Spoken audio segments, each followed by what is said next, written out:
שלום לכולם. אני אשמח אם כל אחד ירשום ליד שמו לפחות את שם המדינה שבה הוא נמצא, זה ככה יקל קצת גם בשיחה בהמשך. The lesson is going to be in English, so I'll start with a nice introduction of Shalom Orzach, and this will be followed by a Hebrew description. Shalom Orzach is a senior educator and consultant for the I Center and serves on faculty for the Foundation for Jewish Camp. Prior, he served as Avichai Project Director and Director of Education in the Shlichut and Israel Fellows Unit for the Jewish Agency. He is an acclaimed public speaker on contemporary Israel who brings extensive knowledge, humor, and passion. He has published articles on Israel and Jewish education in the Times of Israel and E-Jewish Philanthropy. שלום אורזך הוא מחנך בכיר ויועץ ב-I Center ומכהן כחבר סגל ב-Jewish Camp. לפני כן הוא שימש כמנהל פרויקטים של אביחי וכמנהל תחום החינוך ביחידת השליחויות ועמיתי ישראל של הסוכנות היהודית. שלום הוא דובר מוערך אשר מגיש שיעורים על ישראל על בסיס ידע נרחב, הומור ותשוקה לנושא. מאמריו על ישראל וחינוך יהודי התפרסמו ב-Times of Israel וב-E-Jewish Philanthropy. שלום, the stage is yours. תודה רבה. באמת כבוד הוא לי להיות חלק של קהילה, או נשתמש במילים גם חצרות, כל כך עשירים. אני מקווה שגם יהיה לנו זמן לשוחח ולשתף מה שקורה בעולמות שלכם, ואנחנו כמובן גם נשתדל לשתף מה קורה בעולמות שלנו. אז כמה מילים, and then I'm gonna go into English, but we'll use Hebrew as well. I want to assume that everyone is comfortable in English. That's the language that that was requested to run this in. But we'll go backwards and forwards. So a few words of introduction, and then we'll get to the topic at hand. We are always, in a sense, blessed with the mantra that no matter where or when we are living in interesting times. And as a past British person, I will use that as a bit of an understatement. We are certainly living in unprecedentedly interesting times, which invite us as educators to relate both to our realities and, I would say, our masoret, our traditions, our stories, our histories, in ways that will enable both ourselves, I think, which is really important, and those we are privileged to work with, make sense and hopefully grow from the agonizing, traumatic, sometimes exciting experiences that we're living through. And in a sense, I want to, and I shared this with Noga earlier on, there isn't a textbook written for how we are to relate or how we are to respond. If and when the textbook gets compiled, it will be compiled by us. And I will share that a number of months ago, shortly after October the 7th, I was invited to be part of what was then sort of the initial mission of various missions, of various mishlachot that were coming out to Israel to get a sense of what was going on. And the sense of urgency then, and I think it continues to be, is that we need to provide opportunities for educators in the field of Jewish education and Israel education to be able not only to respond to what is going on. In my mind, that is less important than the urgent need to relate to what is going on. And the way we relate is by the fact that we are related to and in relationships with both the people and the events that are filling tragically our headlines, Yom Yom, Sha'a Sha'a. And at the opening event of that gathering, which was made up of, heads of institutions, predominantly, although not exclusively in North America, and I apologize for that bias, but somebody said it's at times like this that we look behind our shoulders at the leaders of education, the visionaries of pedagogy, the writers of pedagogies, and we discover very quickly that we need to turn our heads in, because the people that need to be doing that are actually us. And that is both a daunting task, but also a privilege. So I just want to, in a sense, to a certain extent, acknowledge that we are living in unbelievably worrying, exciting, both at the same time, sometimes, times where people are looking for guidance. People sometimes are looking for answers. I worry about that because too often we then provide answers to unasked questions in certain fields, and we need to engage, but deeply, deeply, deeply engage in conversations. That, and now I think we will get, to the topic at hand. How do we both refine, redefine, refine, and create a sense of community in a time where sometimes communities are forming holistically with great energies, and sometimes communities are falling apart because of the times that we're living in. So let's get to business. And I want to sort of perhaps open with giving or at least relating to what we've called this. We've called this Eiruv Hatzerot. It's a fascinating and very curious term, but we've been very, very intentional about the title. What on earth are we talking about when we say Eiruv? Mazeh hadavar hazeh, and I'll, for the moment at least, make it into a rhetoric question. But again, if please, I should have said this from the outset. If you have questions, if I'm using expressions that are unclear, either wave your hand, unmute, put something in the chat. I think the most convenient and, dare I say, Jewish and Israeli way is just speak. We are a people that loves speaking, so don't feel shy or inhibited if you're able to just unmute and ask the questions that you wish to ask, if I'm using terminology. And then later on, we see in the session, we will have more of a formal question and answers piece. So what is this notion of an Eiruv? So let me at least initially suggest the following in Hebrew, because it's a halachic term and I don't want to lose everything on translation, but then obviously we'll speak about it in English. An Eiruv Hatzerot, formally, is a takana hilchatit bihilchot Eiruvin.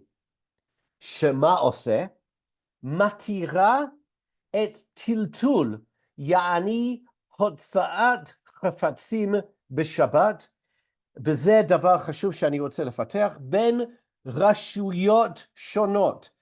זה אומר, בין מה שמוגדר רשות יחיד לרשות הרבים, או למשותפות שנמצאות בבעלות שונות בתחום חצר אחד, או בחצרות צמודות. זה הגדרה של מה שאולי נקרא רשות היחיד.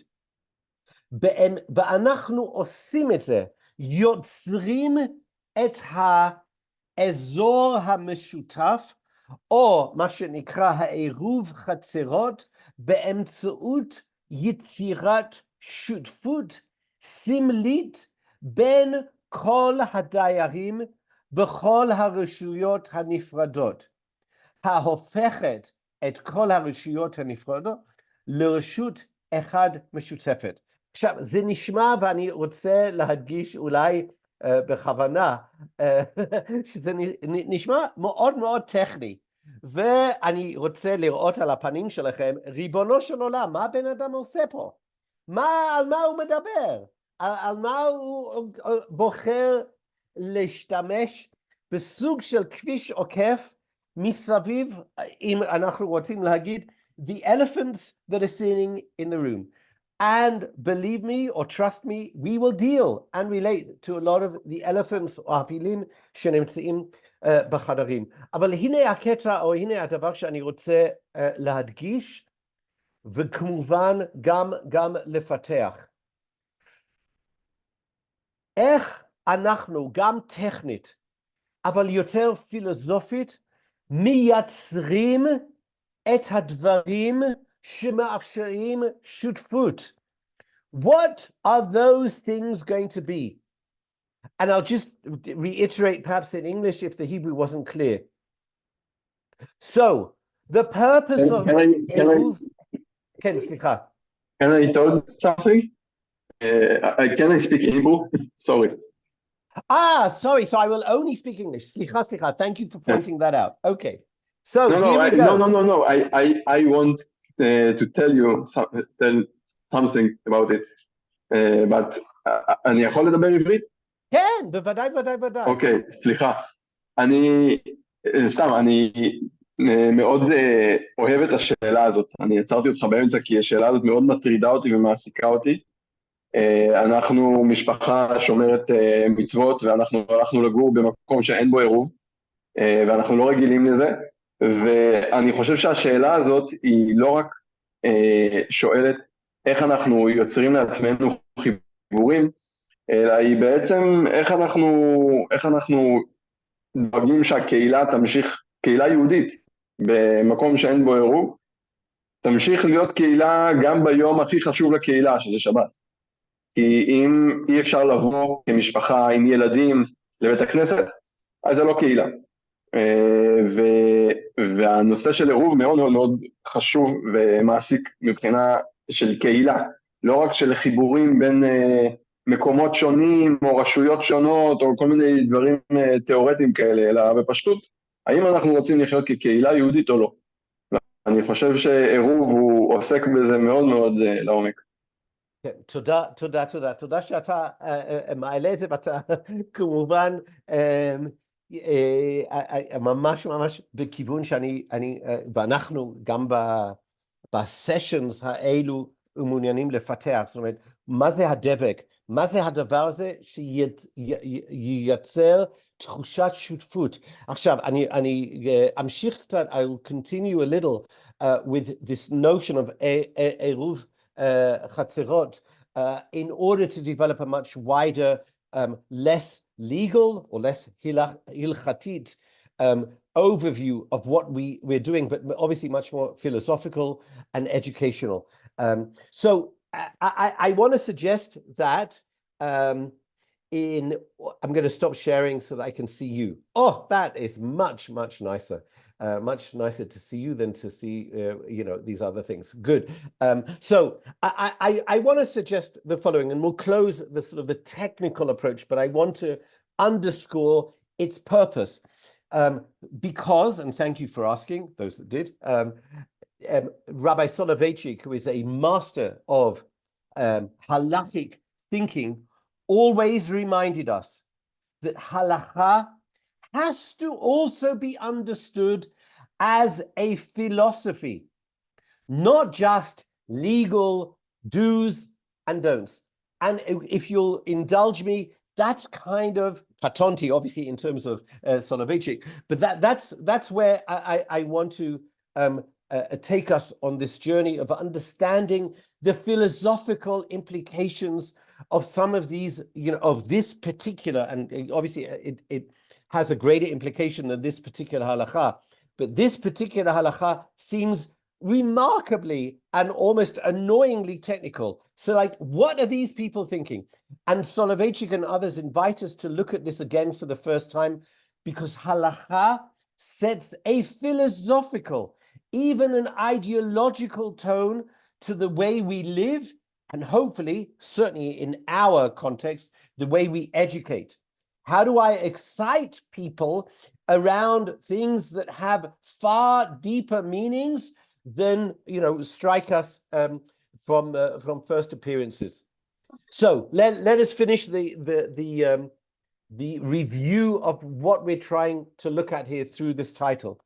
And as we suggested in the Hebrew, in order to carry from house to courtyard on Shabbat, and Shai reminded us of this, Shui reminded us, it is necessary to make an Eiruv Hatzerot.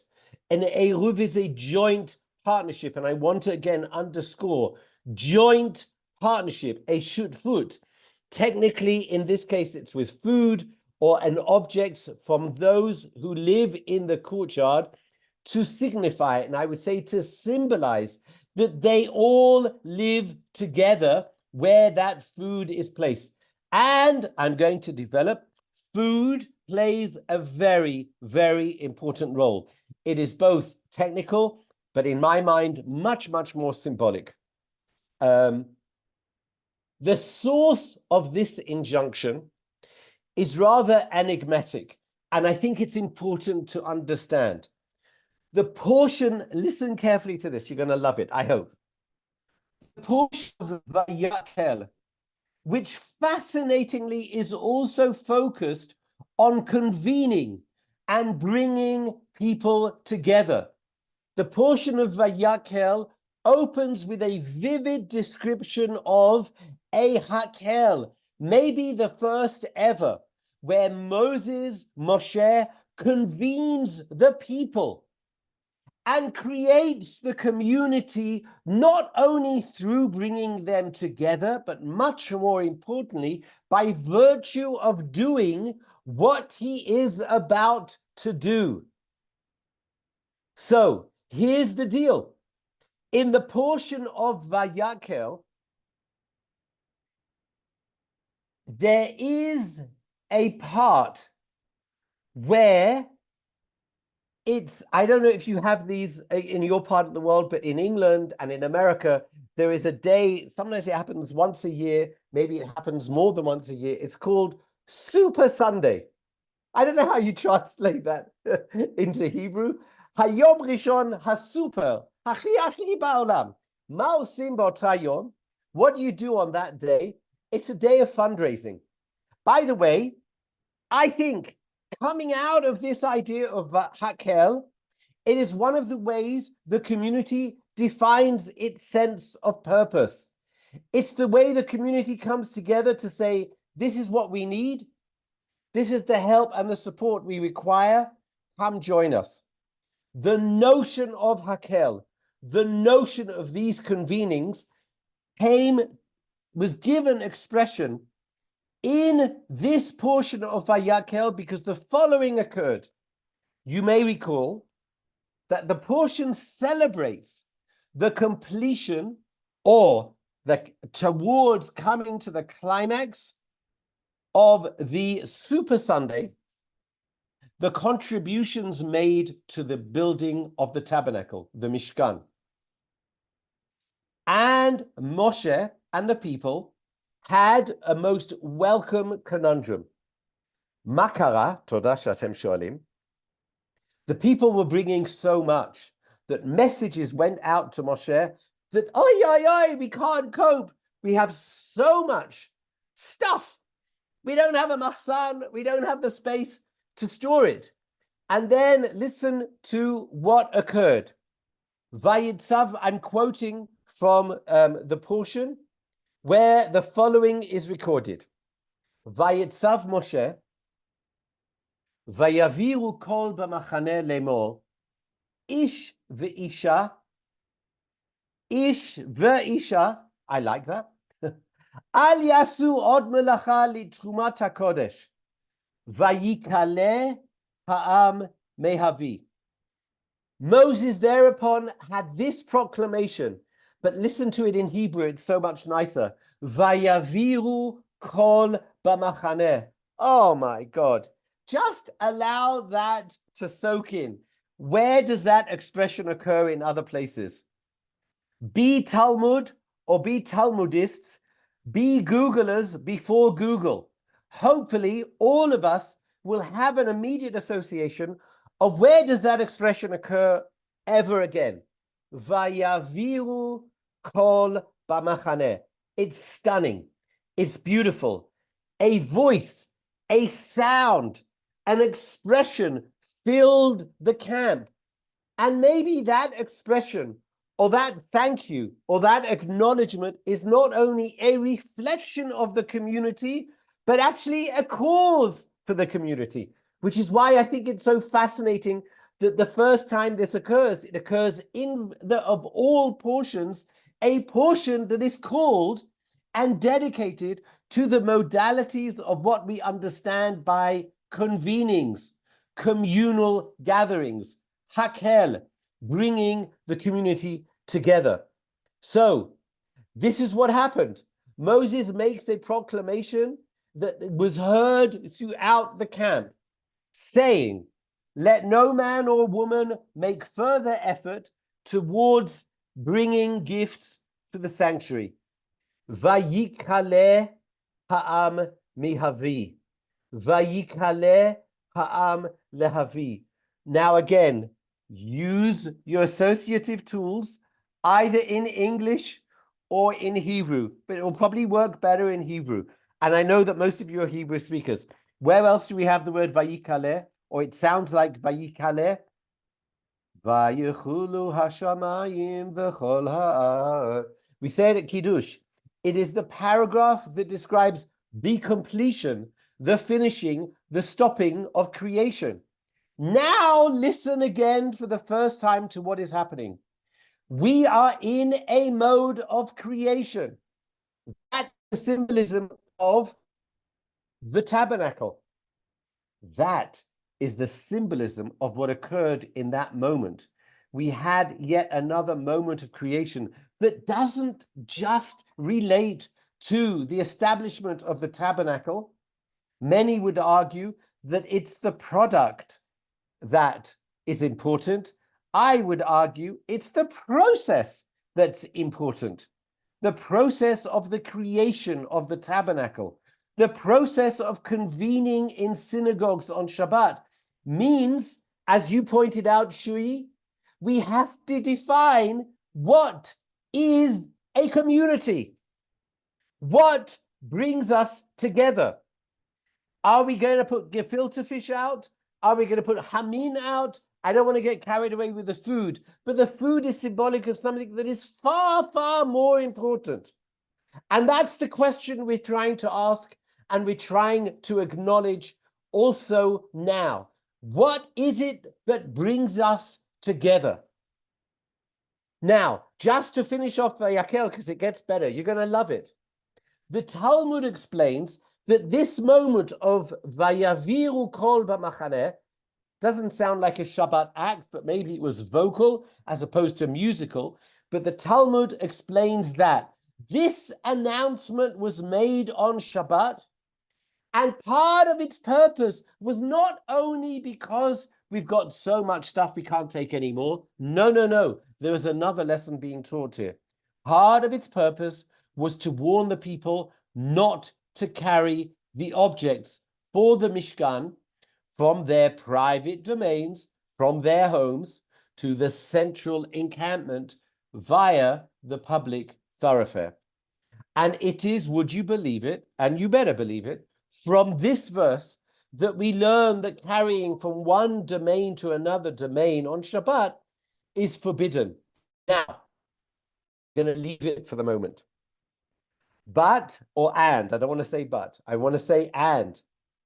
The use of this terminology, Eiruv Hatzerot, a recognition of what enables us to become a courtyard, a chatzer, which, by the way, I'll show you in a minute. You know, there, hopefully you will have beautiful images in your mind of what a chatzer looks like. It's a courtyard that often welcomes us into what is going to be the institution, the building. Very often, I know in Europe, the chatzer is an inner sanctum before going into another building that may be a school, or maybe a synagogue, or maybe the JCC. It's there maybe tragically for security reasons, but it also is an architectural statement par excellence of פה, במקום הזה, אנחנו מתכנסים. Hence, sometimes we call a synagogue a bet knesset, right? But here we are being invited to consider what is this glue? And clearly there is something far deeper happening here. And among other possibilities, there is a strong desire to create a sense of reliance, of togetherness, and arising out of that potentially community. In the case of Eiruv Hatzerot, ani lo yachol biladechem. I can't do what I need to do without you. I cannot be what I need to be without you. And I want us to spend time considering what that might mean. So I want to invite you for a moment to place a response in chat to the following prompt. Who and what, and I want to share this lovely image that will hopefully encourage an even more exciting, are we here? Here it is, sorry. Here's a beautiful chatzer. I think it's in Yamin Moshe. But when you think of what is in your chatzer, what is in your courtyard, who are the people, and what other methodologies, symbolic or real, would you recommend for the formation of community? But maybe just to start with, who is in this courtyard? Who lives with you? I.e., in the terms of Eiruv Hatzerot, who are you reliant on? Who enables you to do what you need to do? Who enables you to be? Fill in the chat if you are able. And obviously, if you're more comfortable doing it in Hebrew, איך אומרים סבבה.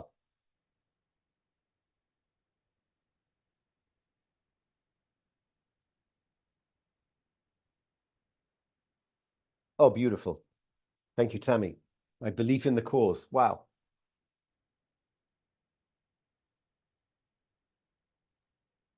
Perhaps, Shalom, you can repeat the question in Hebrew?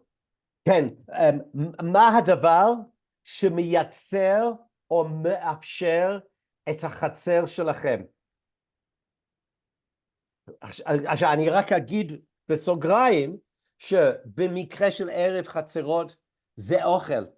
עכשיו, בוא נעזוב את הסימבוליקה, או בעצם נעבוד על הסימבוליקה, לענות את השאלה בצורה שתמי כבר ענתה. יש עוד שאלות או דברים שצריכים להבהיר?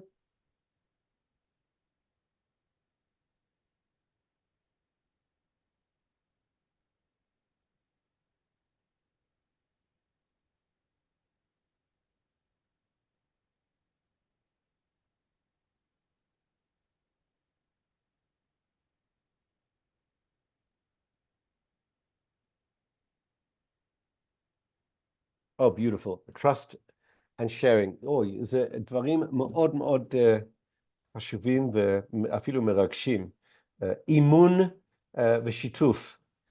Oh, my word, Noga, beautiful. In leaving the gate half open. עכשיו, in terms of the Eiruv, I don't know whether that's going to work, but let's leave the Eiruv. But that's beautiful. And I'm going to relate to that because there are such significant moments that we just celebrated and commemorated that really, really, really manifests that image of leaving the gate half open. I'm going to expand on that.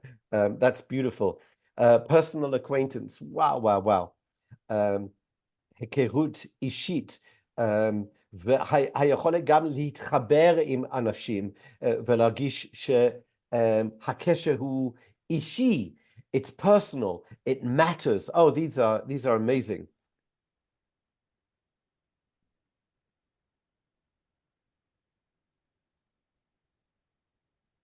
Okay, keep them coming if you feel comfortable. And I want to pose another question, which this time maybe we'll keep more rhetoric and relate to it later on. I think you have actually already related to it, but I just want to underscore that in addition to these ideas, what are some of the conversations that are occurring in our courtyards that can only occur in our courtyards, or in a sense are providing that sense of, כאן אפשר.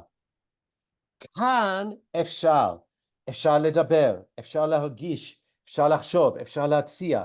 Those kind of things. And those are the communities that clearly are becoming all the more significant.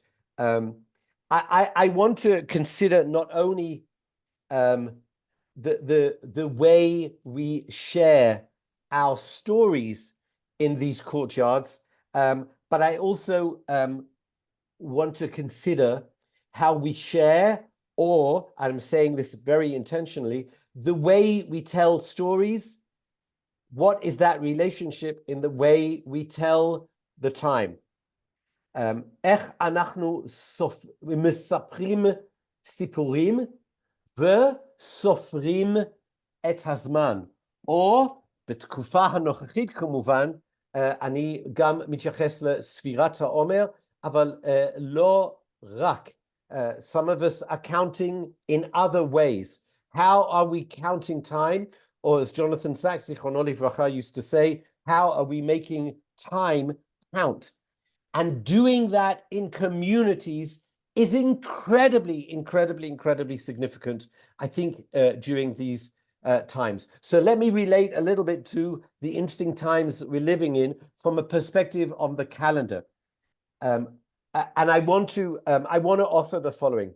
On the cusp, or just after celebrating Purim and more recently Pesach, could not be a better time, to consider this theme further. And then I also obviously want to address, and I'm aware of the time, we'll get to it, the other yamim, the other times, the other days that we are about to commemorate beginning next week with Yom HaShoah.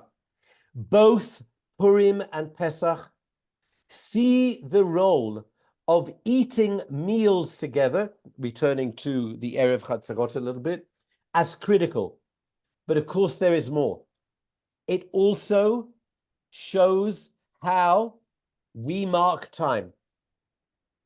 It is astonishing that there, in the book of Shemot, at the climax of the horrific plagues meted out to the Egyptians, we have an interval where God speaks to Moses and Aaron and explains, by way of pointing to the Chadash moon, that this month, this Chodesh, shall be the first or the head of the months of the year. In Parshat Bo, which Rashi, you may recall, gets so excited about that he says, maybe we should have started our whole story, our whole schmoozing in our Chatzer from this passage, HaChodesh Hazeh Lachem Rosh Chodashim. This is the first time that we as a people are addressing time, or dare I say, telling the time. We then receive details, instructions of what the children of Israel must do prior to the exodus of Egypt. In others, I just want to underscore what's going on. We don't have the passage in front of us, but you may recall, fresh from our reading of the Haggadah. We're in between plague 9 and 10, in the way it is told in Exodus, in the portion of Bo. And then there is an awkward interruption where God invites Moshe and Aaron for a little tiyul. And we can surmise that God then points to what must look like a very, very thin shape, a thin crescent that defines the new moon. It looks like that, the beginning of every month. And God instructs Moses and tells him, "HaChodesh hazeh lachem Rosh Chodeshim." When you see the moon looking like this, that is the beginning of a month.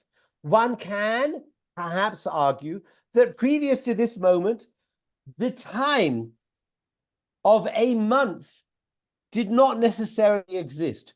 We certainly know that the time of a week existed because of Shabbat, but we don't know whether this lunar division or lunar frame existed. It's not really the point. What is the point that I want to hammer home is that on the cusp of freedom, on the edge of Al Pi Hacherot, that's one of the places that we go and visit on our journeys, Pi Hacherot, which is a fantastic term and a fantastic courtyard and a fantastic place.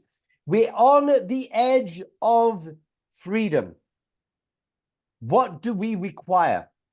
What do we merit? We merit the ability to tell the time. We merit the ability to create time, something that was unheard of when you are a people that is enslaved, that is oppressed. And I will intentionally, tragically say, you may be living underground and you don't even know when it is daytime or nighttime, let alone what week it is, let alone what month it is. HaChodesh hazeh lachem becomes that gift. What else happens at that juncture? We also received detailed instructions as to what the children of Israel must do prior to their exodus of Egypt. Here comes the food. Are you ready? Because we can't have a convening without food. They need to sacrifice a lamb, use its blood to paint their doorstops, and then eat the lamb roasted. Ya'ani ha'ala esh ulai harishon betoldot ha'am ha'yudi. And the rest, in terms of ala eshes, is very good news for the Jews, if you are not vegetarian, if you are ani mitnatzel. But what and the way we make Eiruv Hatzerot on Yom Ha'atzmaut is not that distance from this initial instruction of taking a lamb. But I'm going to go deeper and hopefully you'll love where we're going with this. Following is the way we must eat it. And we just did it around the Seder table. And I know earlier on you're talking about the Sephardi community in Turkey. I would have loved to have been a fly on the wall there, because the Sephardim have a way of reenacting Yetziat Mitzrayim around the Seder table in a way that the Ashkenazim, I don't know whether we're lazy or we just like sitting or we don't move enough, but we don't move enough. But here's the deal. We were given very, very vivid and detailed instructions as to Lefachot Pesach Mitzrayim, the first Pesach we celebrated even before we left Egypt, right? Think about that, but we won't necessarily delve on that, but I know you were thinking about it over Pesach. So this is what they need to do. They need to sacrifice the lamb. They need to use the blood to paint their doorposts because of the plague that's about to come. And then they eat it roasted, leaving, and this is important, leaving nothing. Everything must be eaten. Following is the way we must eat it. You ready? You know this because you did it. You're packed, you're ready to go, and you're ready to go in a hurry. We haven't actually left yet, but believe it or not, these are the instructions we get ahead of time, or almost defying time, or almost playing with time, because time becomes our new way of expressing and celebrating our freedom. So I think the passages in Shemot are playfully introducing us to time that isn't necessarily linear. So in this extraordinary set of instructions, we are enacting ritual and memory for events that have yet to occur. I want to invite you to think about this modality for your courtyards right here and now. How are we creating the ritual that will enable us to define, to celebrate, to memorize, to mark the moments we are in now? And look at the way we did it. Listen to the way we did it. Smell the way we did it. Taste the way we did it. There are two fundamental lessons given in this compelling passage. The first involves time. As slaves, as I've already mentioned, time was meaningless. Day was night, and we had absolutely no control. The initial lessons or gifts to slaves on their long journey to freedom is the capacity to acknowledge, influence, and most importantly, tell the time, to own our story. The ability to defy time as a consequence of freedom is vividly present in the passage that describes the rituals for events that have yet to have occurred. We have not yet quite left, and yet we're doing so in a hurry. The second idea, and here I'm bringing Rav Soloveitchik into the conversation once again. Second idea is one that Rav Soloveitchik teaches us and relates to the extraordinary instructions as to how the lamb must be eaten.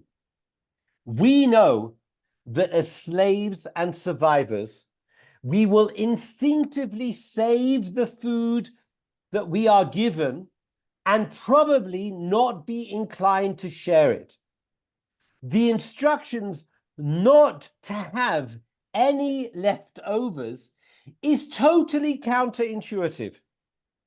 It encourages and perhaps compels sharing.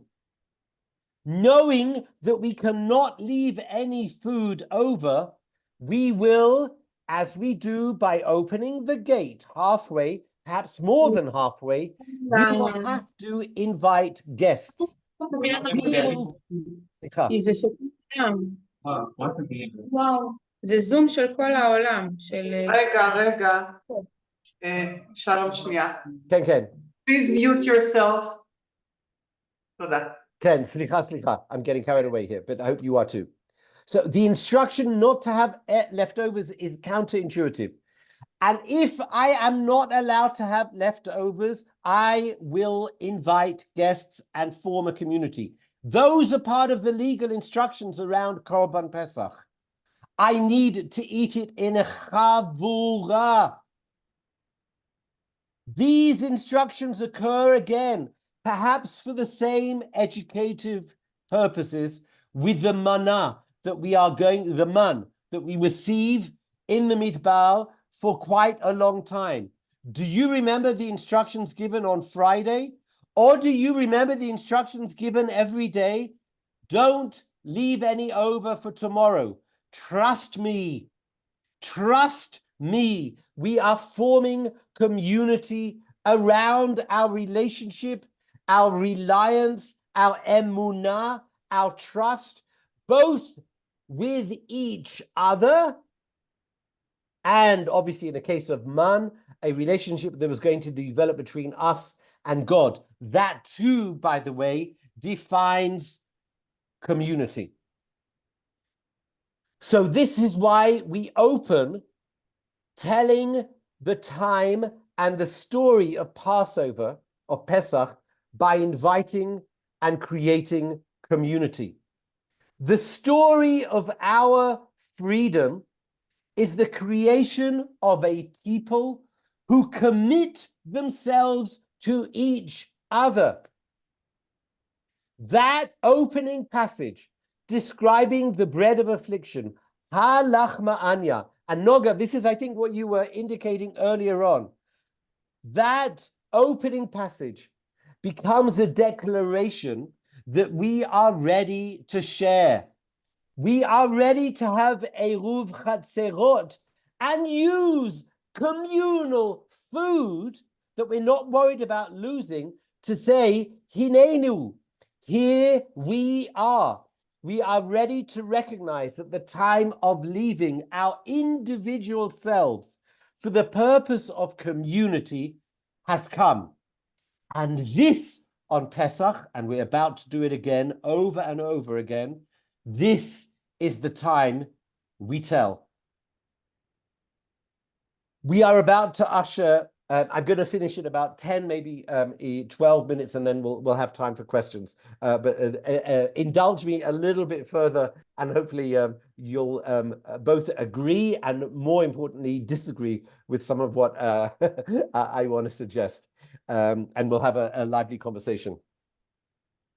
We are about to usher in the other yamim that always occur on the back of Pesach.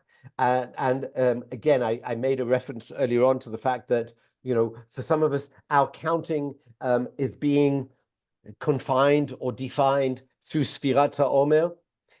I imagine that for most of us, our counting is still goes back to October the 7th, and we're on day 200 and whatever, 209, I believe. Right? We're counting a lot. We're counting time obsessively. Some of us haven't left October the 7th, and we're in October the 227th.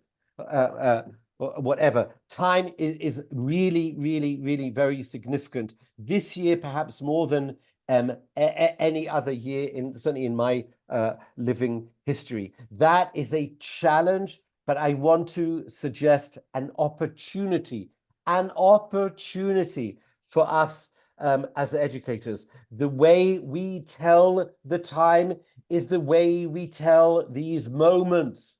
That's the time we're telling. So, in ushering in these yamim, I wish to share some reflections around that time too. Our classical texts have taken on so much more meaning. This is certainly the case for me, and I'm sure this is the case for you. The way we look at Tefillah, the way we look at Parshat HaShavua, the way we look at Parshat HaShavua has become kind of Parshat HaDrachim. These are juxtapositions. These are junctions in our lives that sometimes the texts we are reading, the Parshat HaShavua becomes Parshat Drachim. It enables me to decide, or perhaps have hope, which way we are going. And all of those texts, whether it's even poetry and contemporary music in Israel, and more songs are being written, echoing these eternities, by the way, echoing these eternities, using terminology, words, images that transport us back to some of our classic medieval writers, Talmudic writers, and obviously, associations from the Tanakh as well. So here we are, Erev Hayamim, confronting texts that resonate oh so powerfully. And sometimes the rawness is too much to bear. This year, unusually, if not uncannily, the cycle of the portions this year brings us the portion of Acharei Mot, which we're reading this Shabbat, immediately after Pesach, the festival of freedom, which in truth is really yet to occur, and ushers the beginning of the Yamim, the days which in an excruciating manner will be all the more agonizing this year. Next week, as you know, we observe Yom HaShoah, Holocaust Memorial Day, and we are reeling after the death, Acharei Mot, of so many of our young and loved ones. It is in this disconcerting portion, which opens with the baffling and the painful death of the sons of Aaron, we find in this same portion the iconic and often quoted directive of V'chai bahem, you shall live by them. And here is the pasuk, Ushmaltem et chukotai ve'et mishpatai asher ya'aseh otam ha'adam v'chai bahem ani Adonai. It occurs towards the end of the portion.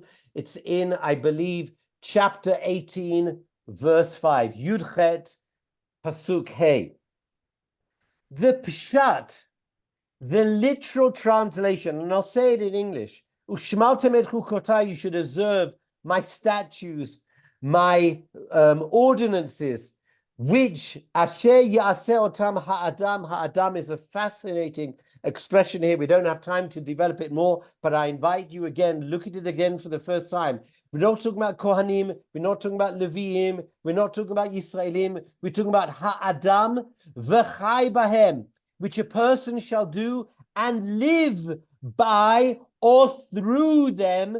Ani Adonai, I am the Lord.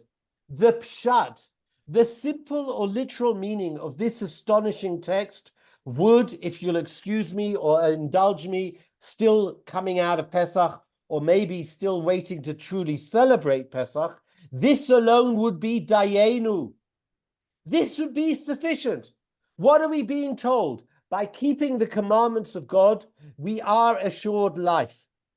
Troubling at the moment to fully embrace that, but that's the statement that's being made. But let's take it a stage further, as the sages in the Talmud and later halachic legal rulings take this dictum not only a step further, but a leap further. Listen to this. You know what? I'll share screen because I have it here.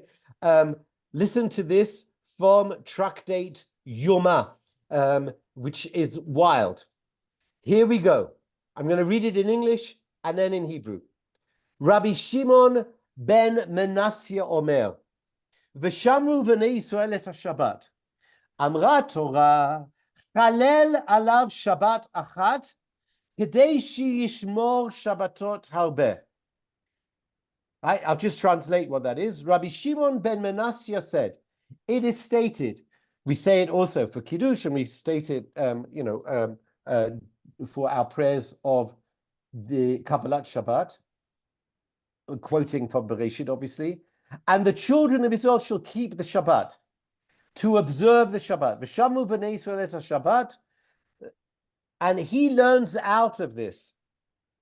In order to be in a position to observe the Shabbat, make sure that you do not compromise your ability to be alive. Right?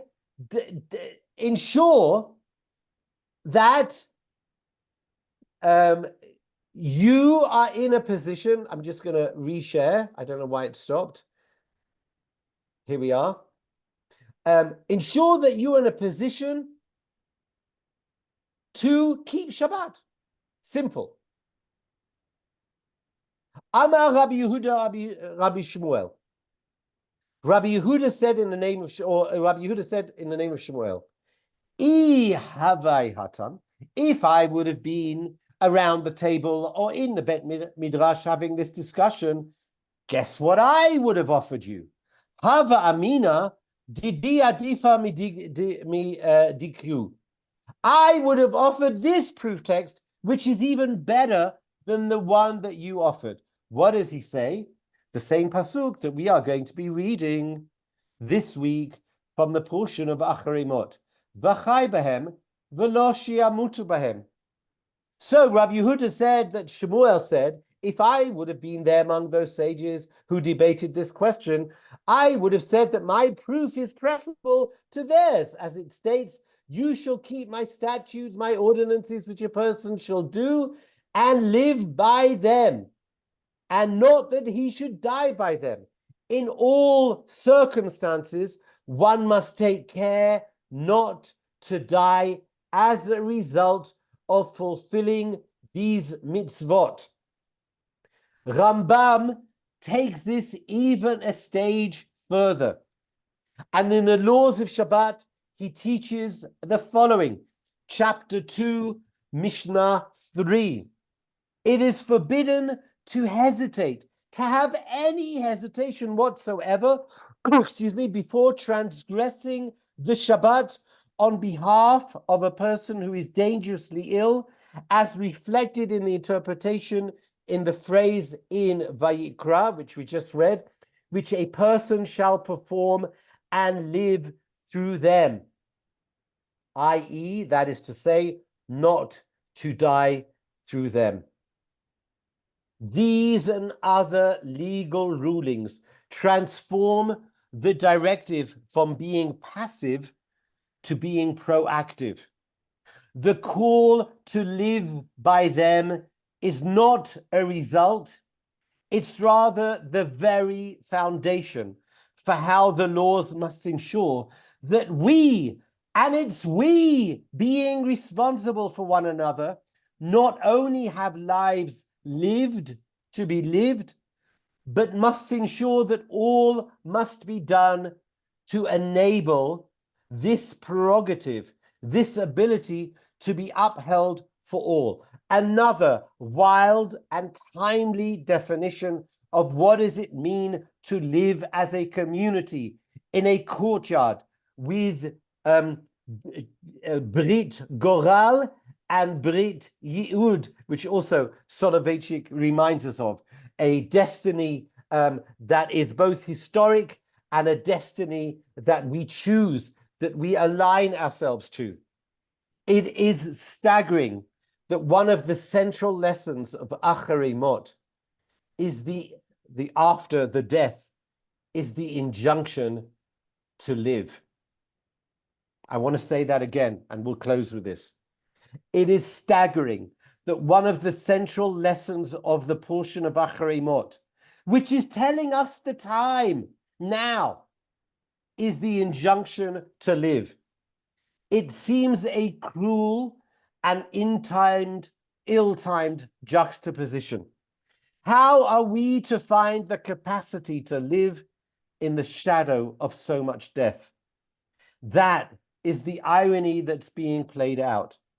Our response must be v'chai bahem, which, with poetic license, might we suggest that the term bahem, bet, hey, mem, as well as referring presumably to the mitzvot, also refers to in or through them, those that have tragically died. To live v'chai bahem might mean that in our communities, or our community will be defined through the manner in which we honor their memory. To live, v'chai, lichyot, to live to tell the stories that so many of them can no longer tell. Elie Wiesel taught us, for the dead and the living, we must bear witness. For not only are we responsible for the memories of the dead, we are also responsible for what we are doing with those memories. And I think Elie Wiesel's midrashic, prophetic comments is a comment on v'chai bahem. This indeed is a powerful and profoundly timely reminder and invitation as we both continue to mourn the atrocities of October the 7th and those we have lost since, and in reverence marked mark the upcoming remembrance days of Yom HaShoah and Yom HaZikaron. Let us be worthy of that sacred duty, and let us give serious consideration to our role as educators in creating these spaces, these Hatzerot, these courtyards in which we can also nod in agreement around what is important, as some of you indicated much earlier on in your responses in the chats. I'm going to close now and really open for comments, questions, concerns. The floor is yours.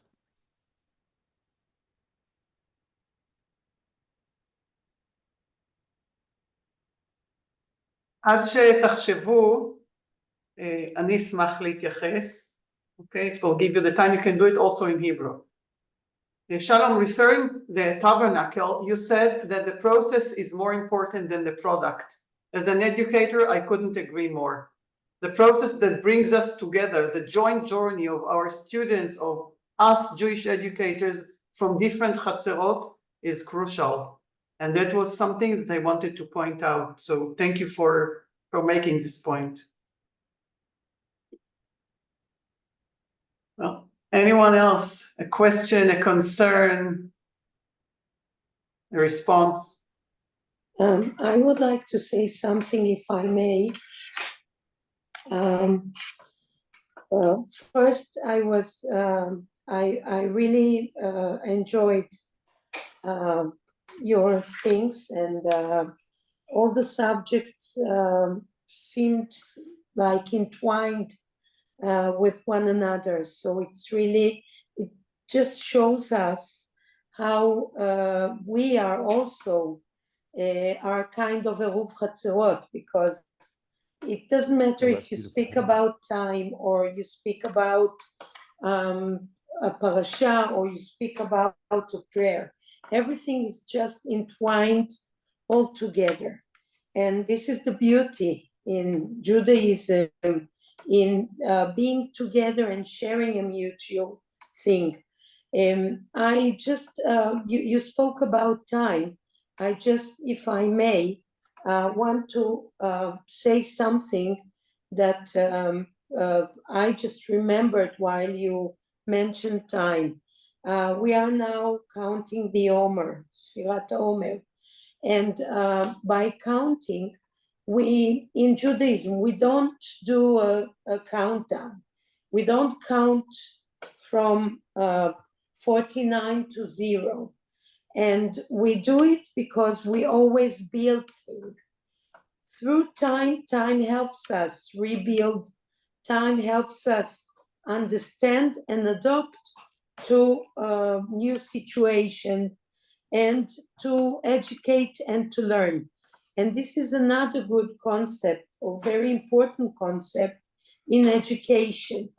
Chanoch lanar al pi darko, we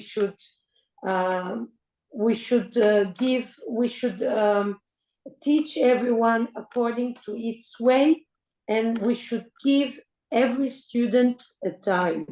We should give them time to understand, to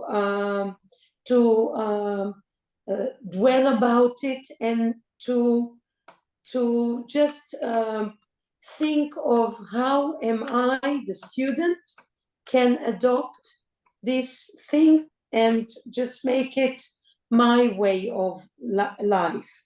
So time is really crucial, but if you give everyone some time, you help him build himself. This is what I wanted to say. Thank you very much. Thank you. It's really beautiful, and also I think you're offering even more significance to that journey of counting time communally.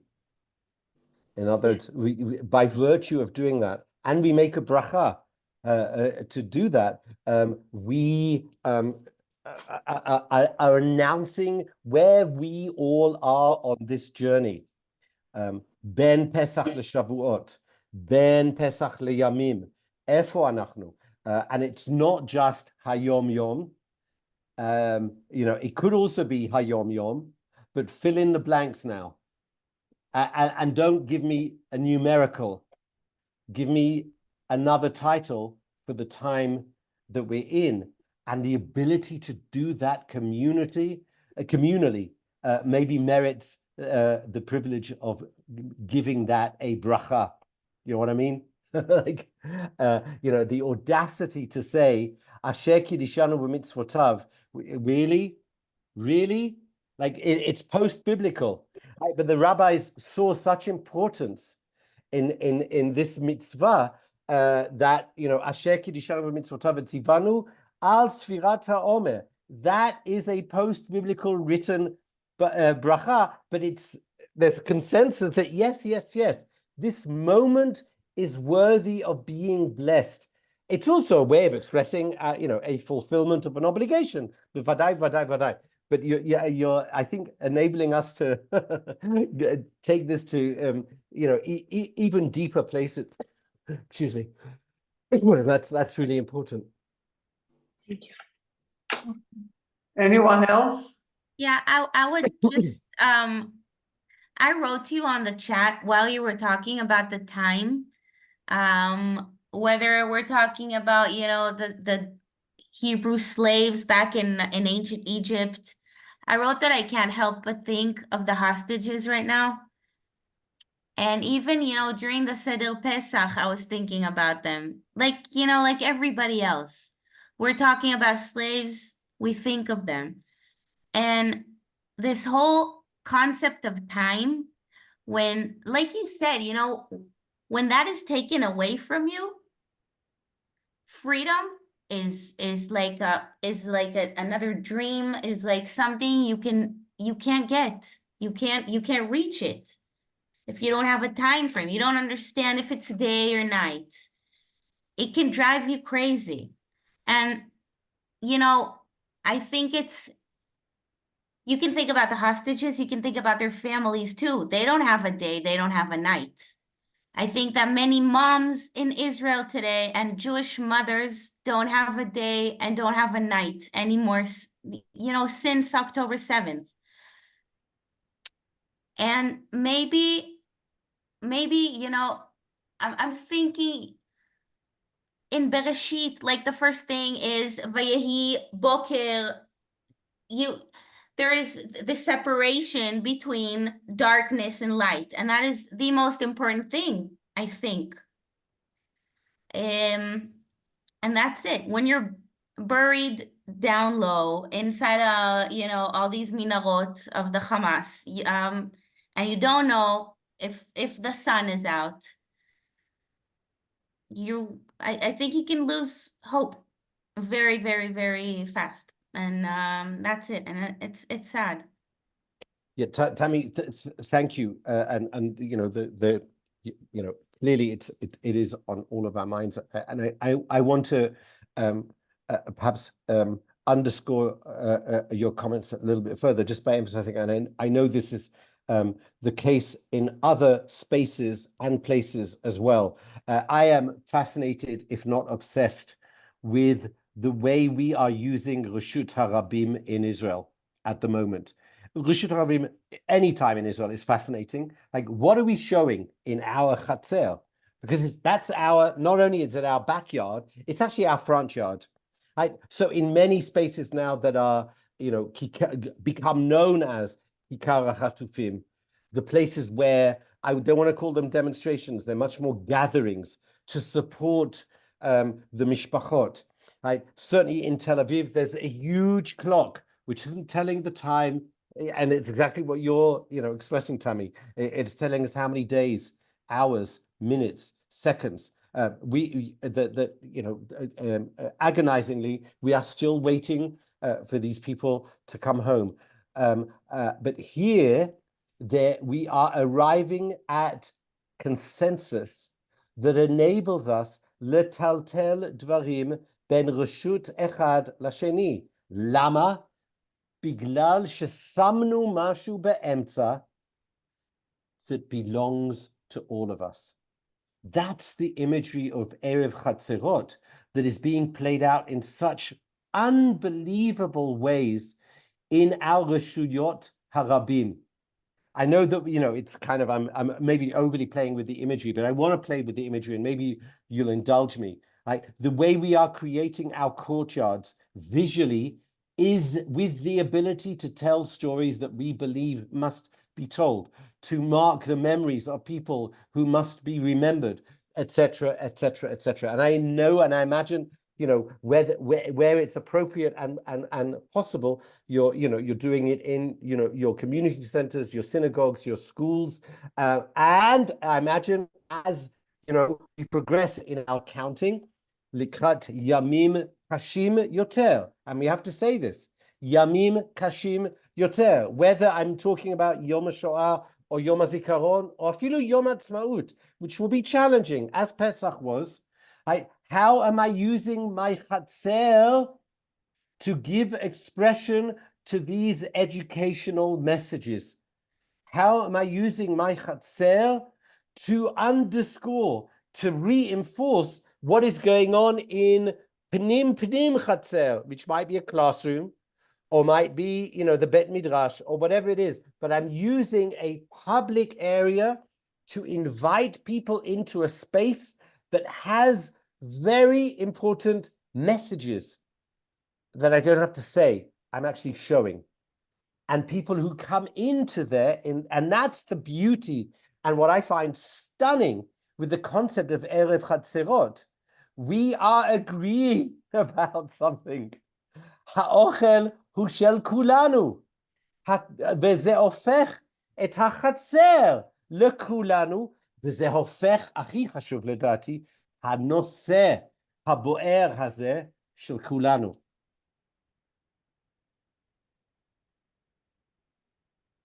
תודה רבה. Some of the teachers here are in different time zones, and they have to go back. Some of them have to go back to their classes. So at this point, I'd like to thank you, Shalom, for a thought-provoking lesson that is so relevant to the reality of our lives. I really appreciate that. I cherish the time, the lesson, the wise words we heard from you. תודה רבה, ותודה לכולכם.